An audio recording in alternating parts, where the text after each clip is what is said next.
Amém, irmãos? Glória a Deus. Eu ia falar sobre discípulos. É uma palavra que sempre eu ministro aqui na igreja. Os 3 tipos de discípulos. É para você que não sabia. Quando Jesus fala no Evangelho de Mateus 28, 19, dizendo: vão e façam discípulos de todas as nações, batizando em nome do Pai, do Filho e do Espírito Santo, ensinando-vos a obedecer tudo que vos tenho ensinado, eis que estou convosco até a consumação do século. A Bíblia vai dizer no Evangelho de Mateus 11, 28, quando ele diz: vinde a mim todos que estáis cansados e sobrecarregados, que eu vos darei o quê? Descanso. E aprendei de mim, que sou manso e humilde, e o meu fardo é o quê? Leve. Então aquela palavra jugo é ensinamento. Diga, jugo é ensinamento. Então Jesus estava dizendo que o seu ensinamento era o quê? Era o quê, irmãos? Leve. Por quê? Porque a Bíblia vai dizer também, isso aqui é bem interessante, no Evangelho de Marcos. Fiz uma anotaçãozinha bem simplesinha aqui.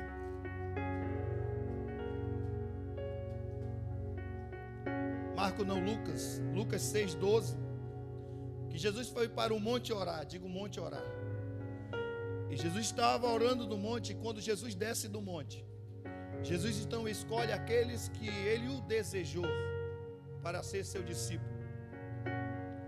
Então, nós aprendemos estudando um pouco, eu já até falei aqui também sobre isso, que naquela época, para ser discípulo não era qualquer um que era discípulo. Então os pais pegavam seus filhos, e só homens, mulheres não estudavam naquela época. E quando ele completava 5 anos, eles eram matriculados em uma escola chamada Bet Sefer. Então eles iam estudar dos 5 até os 10 anos nessa escola primária. Aqueles que se destacaram ou se destacavam, eles davam continuidade ao estudo. E aqueles que não se destacavam voltavam para suas casas e não estudavam mais. Então agora eles iriam ser matriculados em uma escola secundária chamada Bet Talmud. E eles iriam estudar dos 15 a dos 10, 11 até os 15 a 16 anos. E aí sim, aqueles que fossem os melhores dos melhores, diga assim, os melhores dos melhores, os rabinos ia escolher eles para ser discípulo dele, porque estava em jogo o nome e a escola rabínica. Então diga assim, não era qualquer um que era discípulo, precisava ser muito bom. Mas quando Jesus chega, ele quebra o protocolo. Então ele diz, olha, vocês não precisam se matricular. Quando vocês entenderem que vocês estão precisando, aí o que é que ele diz? Vinde a mim. Amém?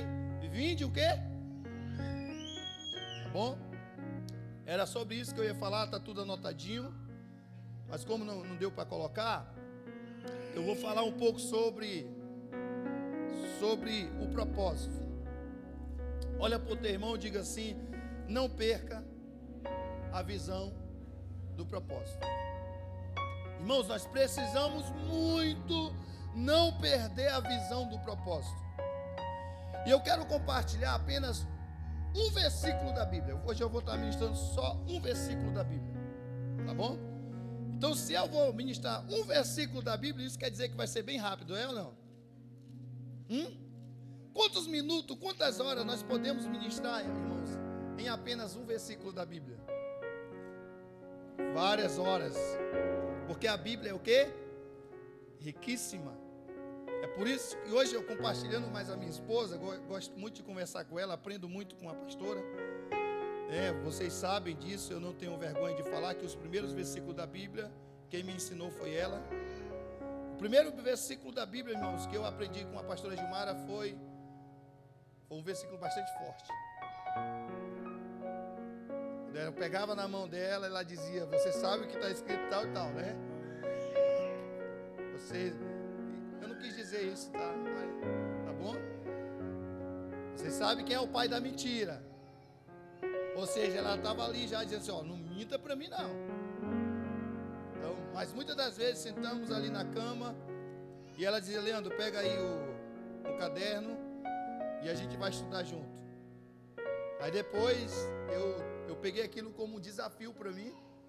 E muitas das vezes ia estudar, anotar, e depois de alguns anos, já de um bom tempo, a gente ficava com um caderno na mão e caneta, e ela dizia um versículo e eu dizia outro versículo. E a gente anotava ali para depois dar uma conferida para ninguém enganar ninguém. Então ela dizia um versículo, eu dizia outro, ela dizia um versículo, eu dizia outro. Quando cessava os versículos da nossa memória, agora vamos dar uma conferida, ver quem citou mais versículo, e a gente vai dar uma conferida na Bíblia para ver se existe mesmo. Porque às vezes, né, irmãos, tem versículo que a gente fala assim, vai lá em José Leandro 3, capítulo 4, né? Vai lá em Gilmara 5, capítulo 6, né? O cara fala que está na Bíblia, mas a gente vai lá e não encontra. Né, José? Não é nem em 1 Samuel, é lá em 1 Nabô, capítulo 2, versículo 5. Olha para o teu irmão e diga assim, você é assim? Lá em 1 Patrícia, capítulo 4, versículo 5, lá em 1 Janaira. Amém, irmãos? Então diz assim, querido, o versículo que eu vou ler. Evangelho de João 21, 3. Evangelho de João 21, 3. Vou pescar, disse-lhe Simão Pedro. E eles disseram, nós vamos com... Eles foram, entraram no barco, mas naquela noite não pegaram nada. Olha para o teu irmão e diga assim, eles foram, entraram no barco, mas aquela noite não pegaram nada. Diga assim, nada. Você quer aprender um pouquinho do hebraico? Diga assim, no hebraico, nada significa nada. Vamos para o significado do grego. Diga assim, no grego, nada significa nada. Então aquela noite eles não pegaram nada. O tema, como eu falei, é não perca a visão do propósito. Queridos, essa história é uma história bem conhecida, eu quero ser bem prático. Pedro, ele já tinha recebido uma palavra, já tinha sido chamado, ele já estava vivendo um propósito a qual Deus o chamou. Mas quando Jesus foi crucificado, ele passou por um período que muitas das vezes nós passamos, que é um período de luto. E ele teve um sentimento de culpa, porque por 3 vezes ele o quê? O negou. Eu vou falar um pouco mais direto, porque aqui nós estamos diante de pessoas que leem a Bíblia. Então a gente aprende que quando nós pregamos para pessoas que não têm o conhecimento tanto da Bíblia, a gente precisa ficar usando referência. Mas quando nós estamos diante de pessoas que já conhecem a Bíblia, a gente já começa a soltar algumas palavras e de repente você vai ficando conectando, dizendo assim, tá lá, eu já li isso, eu já vi isso. Quem me entende? Uma vez eu levei um discípulo meu para ir um lugar, e nesse lugar na verdade estava apóstolo, pastores e tal. E o ministrante da palavra naquele momento estava falando tipo em parábolas. Era como Jesus falava em parábolas. Muitos não entendiam, mas os discípulos entendiam. E ele perguntou para mim, pastor, por que o pastor fulano estava falando daquele jeito? Porque ele está falando para pastores, para líderes, para pessoas que conhecem o quê? A palavra. Então é como se eu fosse dar um alimento, e eu não posso dar um alimento, querido, um leitinho, para pessoas que precisam comer o quê? Comer o quê, irmãos? Comer o quê? Uma comida sólida, tá bom? Imagina o seu Pedro com 40 e poucos anos. É isso, seu Pedro?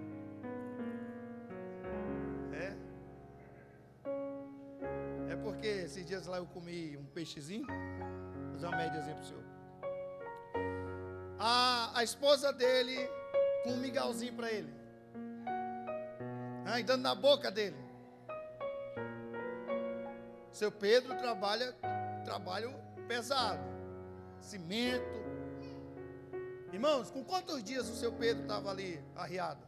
Só comendo mingau. Hoje eu brinquei com a pastora Gilmara.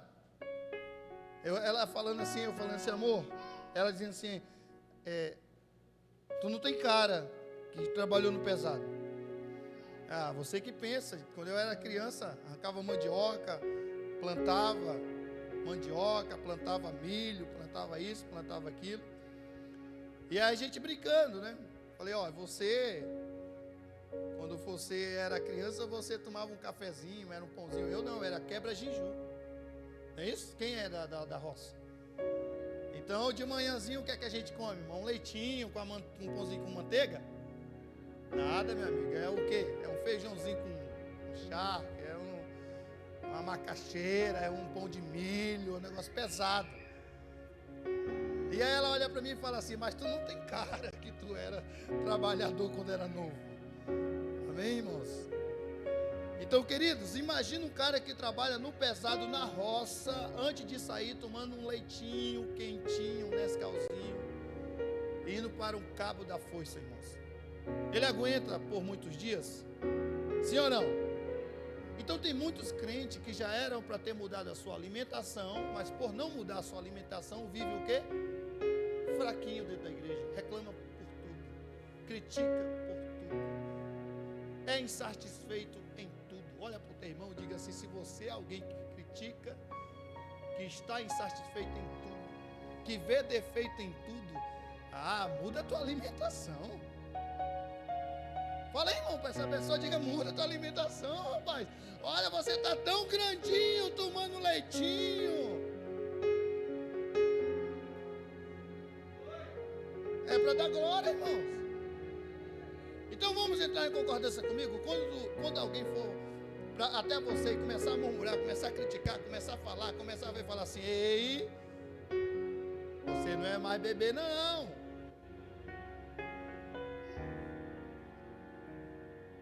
Quem está entendendo aí a mensagem? Olha só o que acontece. Mesmo diante de Pedro ter uma palavra, ter um propósito e viver o propósito, agora após negar Jesus, ele tem um sentimento de culpa, diga sentimento de culpa. E ele então decide a fazer aquilo que ele fazia antes de conhecer Jesus. Olha para o teu irmão e diga assim, um dos medos que você precisa ter é voltar a fazer aquilo que você fazia antes de conhecer Jesus. Irmãos, a Bíblia vai dizer em 1 de Coríntios, se eu não me engano, 10, 12, aquele que pensa estar em pé, cuide para que não. E no versículo 13 diz assim, não vem tentação sobre vós, senão humana, mas fiel é Deus que não vos deixei a tentar acima do que podeis. Também com a tentação ele manda o suporte para que possais o quê? Suportar. Agora olha só, na parte B, eu vou dividir esse versículo em três partes, a parte B, a parte A, a parte B e a parte C. Na parte B, Pedro diz, vou pescar. Diga assim, vou pescar. Mais uma vez, diga assim, vou pescar. Querido, quando nós perdemos a visão do propósito, a primeira coisa que acontece conosco é voltar ao passado. Pedro, quando ele perde a visão do propósito, ele volta a pescar, ele volta ao passado. E quantas pessoas, por perder a visão do propósito, têm voltado para o seu passado, têm voltado a viver aquilo que vivia antes de conhecer Jesus. Volta a beber, volta a isso, volta aquilo. Ei, eu quero dizer para você, se você perder a visão do seu propósito, você vai voltar para o seu passado. E o Senhor não deseja que você volte para o seu passado, porque se Ele desejasse que você voltasse para o seu passado, você vivesse o seu passado, Ele não tinha te tirado lado de lá. Então me ajuda a pregar, dizendo para essa pessoa: você precisa vigiar com quem você conversa, com quem você se relaciona, porque dependente dessas pessoas, você pode voltar para o teu passado.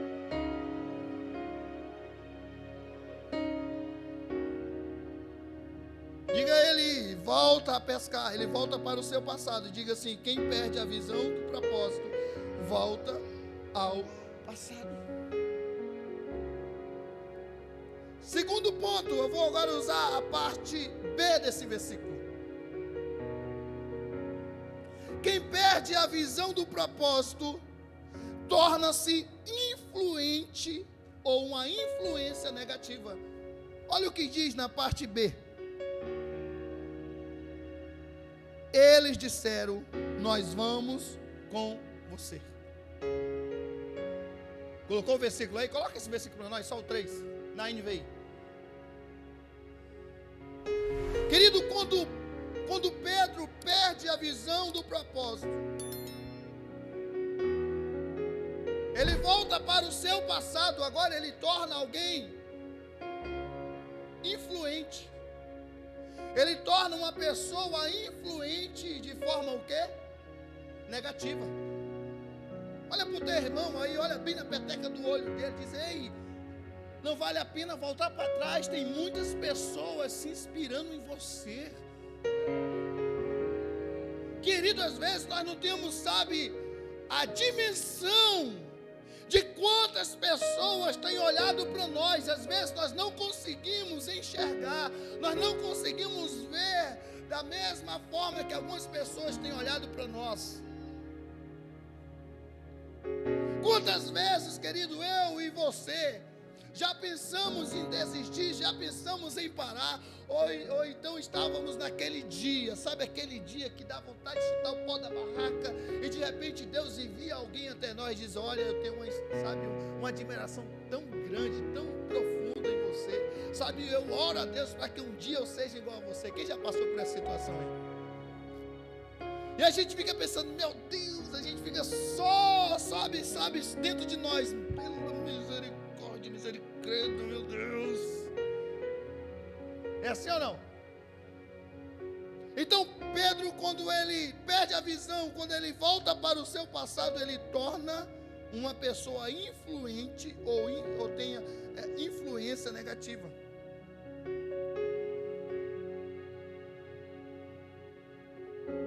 Torna. E o interessante é o quê?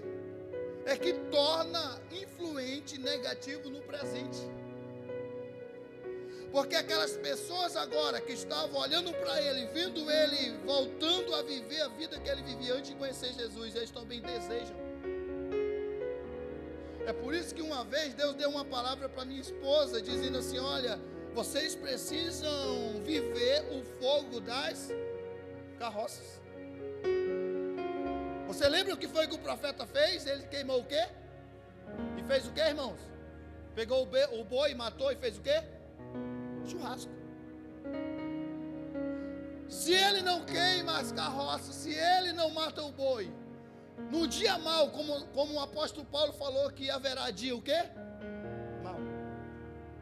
Todos nós, líderes ou não, vamos passar pelo momento onde não sentimos vontade de ir à igreja, não sentimos vontade de ler a Bíblia, não sentimos vontade de jejuar, não sentimos vontade de congregar e não sentimos vontade de ficar perto de ninguém. Diga assim: é todos. Olha para o teu irmão e diga assim: tu pensa que é só você? Não, todos aqui já passaram um dia ou vão passar por esse momento, meu irmão. Hã? Que dá vontade, irmãos, de a gente não ir mais para a igreja, dá vontade de não jejuar, não orar, e isso aí é uma verdade, todos. Só que um segredo que eu aprendi, que eu gostaria de compartilhar com vocês: quando eu não consigo jejuar, irmãos, eu faço o maior esforço para ler a Bíblia. Quando eu não consigo ler a Bíblia, eu faço um esforço para jejuar. Quando eu não consigo jejuar e nem ler a Bíblia, eu faço um esforço tremendo para me estar envolvido em alguma coisa da igreja. Mas eu tenho aprendido nesses 16 anos, eu não posso deixar de fazer aquilo que me fortalece. Quem está me entendendo aqui? Porque vai haver momento que tu não vai, irmão, jejuar, orar, ler a Bíblia e congregar. Vai ter momento que a gente vai passar assim, vai ter esse momento, glória a Deus nas alturas. Mas vai ter momento que você não vai sentir vontade em nenhuma delas. É aonde que entra a tua força de vontade. Aí é onde entra aquilo que Deus não pode fazer, mas somente você pode. Cara, eu não estou bem, eu não estou com vontade de ir, mas eu quero fazer igual o apóstolo Paulo fez. Eu não vivo mais eu, mas Cristo vive em mim. E a vida que eu vivo, não vivo mais na carne, mas vivo no Espírito. Mesmo sem vontade de ir, eu vou. Mesmo sem vontade de ler a Bíblia, eu vou ler. Mesmo sem vontade de jejuar, eu vou jejuar pelo menos 1 hora. Olha para o teu irmão e diga: ei, é isso. Você só não pode deixar as tuas vontades negativas te dominar, meu irmão. Diga assim para o teu irmão: quando você entregou a sua vida a Jesus, o teu espírito foi crucificado, mas a tua carne não. E a nossa briga diária é o quê? É a nossa carne militando contra o nosso espírito. E quem nós alimentarmos mais, vai vencer. Então olha para o teu irmão: se você alimentar mais a tua carne, vai vencer o teu espírito. Você fica fraca. Você perde a razão de congregar, você perde a razão de servir a Deus. Você vira um crítico, um cri-cri dentro da igreja. Você vira alguém, querido, influente de forma negativa. Você é alguém que volta a viver o passado. Quem está me entendendo aí? Mas na parte C do versículo, terceiro, quem perde a visão do propósito, perde a visão do seu futuro. Olha para o teu irmão: todas as vezes que alguém perde a visão do propósito, essa pessoa perde a visão do seu futuro. Olha o que no mesmo versículo, na parte C, diz: saíram, entraram no barco e naquela noite não pegaram. O que está acontecendo? Eles saíram, entraram no barco. O barco que lá atrás, há 3 anos e meio, Jesus entra no barco e diz: a partir de hoje, vocês não serão mais pescadores de peixe, mas sim ganhadores de alma. O que está acontecendo? Jesus está falando: a partir de hoje, vocês não vão mais andar nesse barco. Vocês não vão mais viver nesse barco. Você não vai mais pertencer a esse barco. Porque agora eu te dou um novo futuro. Qual era o futuro? Ser ganhador de... Mas quando ele perde a visão do propósito, ele perde a visão do seu futuro. Ele não consegue mais ver aquilo que Jesus falou para ele.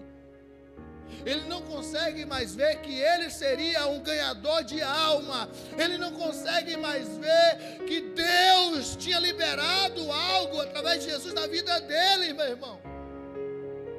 Então dá uma cutucada aí nessa pessoa que está ao seu lado e diga: ei, se você perde a visão do propósito, você perde a visão do seu futuro, meu irmão.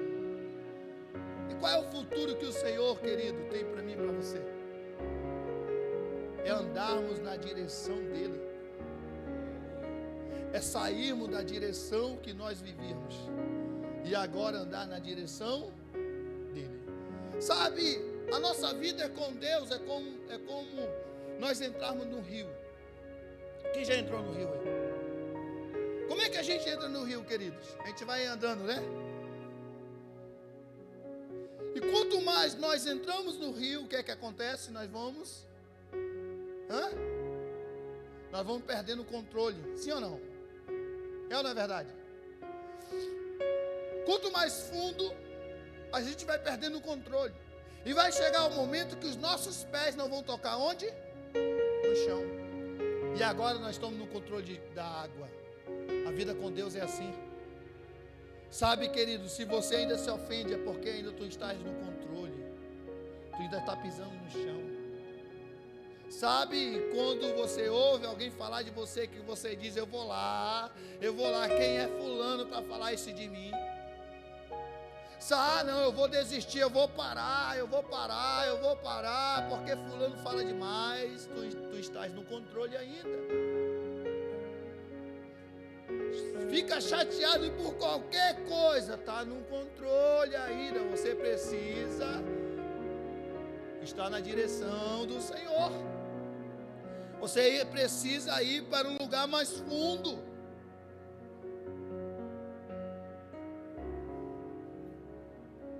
Eles saíram, entraram no barco. E naquela noite não pegaram o quê? Por quê? Eles estavam fazendo aquilo que não era para eles fazer.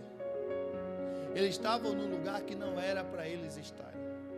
Eles estavam exercendo uma função que o Senhor já tinha falado para ele: olha, não é isso que eu quero para você. Queridos, escute isso. A pior coisa na nossa vida não é fazer as coisas erradas. Olha para o tema e diz assim: a pior coisa na nossa vida não é fazer as coisas erradas, é fazer as coisas certas de forma errada. Cara, talvez tu esteja liderando, é certo, mas a tua liderança está sendo de forma errada. Porque a liderança precisa ser uma liderança de incluir, não de excluir.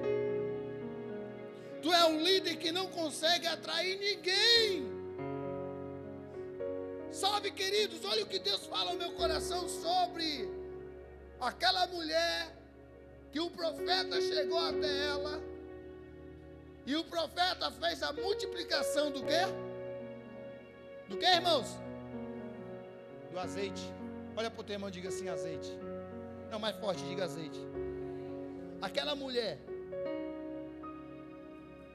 ela tinha relacionamento com seus vizinhos, sim ou não? Por que ela tinha relacionamento com os vizinhos? Porque ela conseguiu o quê? Olha para o teu irmão e diga: ei, líder, se você não for uma pessoa relacional, você não atrai ninguém para o teu GC, para a tua liderança. Querido, ninguém quer ser liderado por um pitbull. Vou repetir novamente: ninguém quer ser liderado por um pitbull. Ninguém pode rir na tua frente, que tu já faz cara de mal, é pecado rir. Ninguém quer ser liderado por uma pessoa, irmãos, que não seja extrovertido. Não estou falando que você precisa ficar mostrando o dente para todo mundo, não. Mas uma pessoa que chega num ambiente calado e sai calado, ela não consegue. Ah, pastor, então eu preciso chegar. Não. Diga assim: não é isso. Mas você precisa ser uma pessoa relacional, irmãos. Você vê quando eu saio de domingo, eu vou pegar irmão lá não sei aonde, irmãos. Já aconteceu aqui do Leandro. Lembra do Leandro? Um cara bem fortão que congregava com a gente. O Nabô era amigo do Nabô. Cadê o Nabô? E um dia o Leandro fez um desafio com alguém lá. E falou assim: olha, eu faço um desafio com você. Se você for lá na igreja e o meu pastor não falar contigo, ele vai te pegar, nem que ser lá no carro. Irmãos, quando eu vi, eu sei quem é que está vindo aqui pela primeira vez quando eu estou pregando aqui.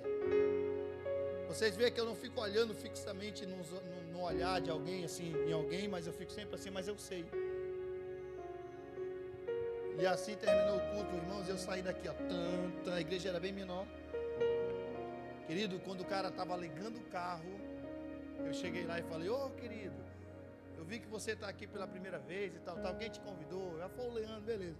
Quando foi no outro dia de manhãzinha, o Leandro mandou uma mensagem para mim. Porque o cara falou assim: rapaz, cara, bem que tu falou, eu estava ligando o carro quando o teu pastor chegou lá para falar comigo. Hoje, irmãos, eu poderia fazer isso e às vezes faço, saio daqui e tal, mas hoje quem precisa fazer isso? Quem, irmãos? Líderes. Agora a questão é, tem líder que não dá ninguém no GC domingo aqui, sabe? Os peixes estão pulando para lá e para cá e o cara está lá. Rapaz, o miserável nem precisa ficar com a rede passando a noite todinha. Já vai trazendo os peixes. Ai, aqui o peixe que eu estou... Irmão, se você for ver, querido, quantas pessoas que vêm no culto domingo que não está em GC e só não vai para GC, sabe por quê? Porque não quer. Porque não tem compromisso. Eu vou falar isso aqui, querido, sabe, eu posso quebrar cara, eu posso... alguém pode se ofender comigo. Mas pega isso aqui. Você que é homem. Diga assim, pastor, não vou ficar chateado com o senhor. Não, com você. O senhor aqui é Deus. Diga assim, pastor, eu não vou ficar chateado contigo.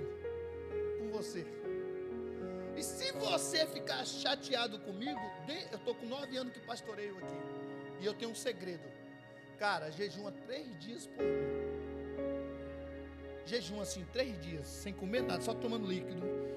E diz assim, Senhor, pastor ontem me envergonhou, pastor ontem me fez raiva, eu vou jejuar 3 dias para ele se converter. Tá bom, queridos? Quem me entende?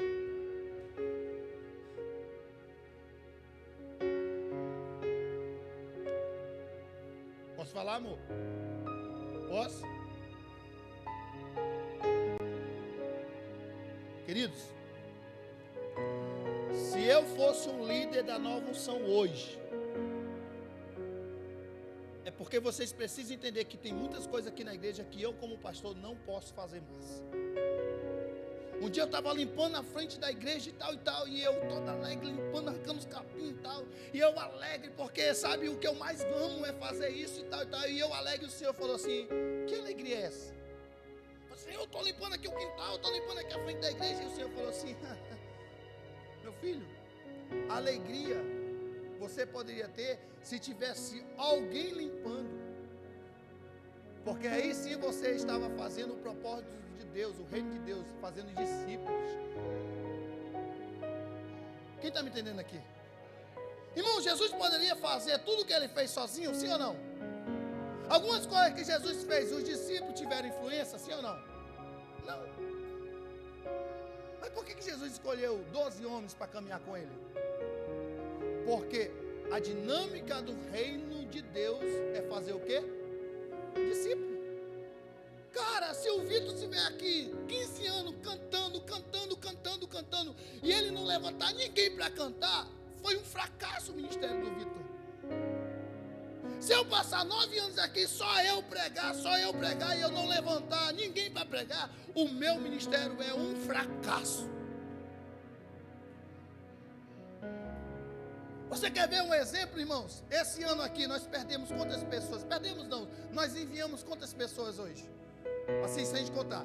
Pastora Jéssica Costa, Araújo, o D'Angelo e a Luciana. 4 supervisoras nossas.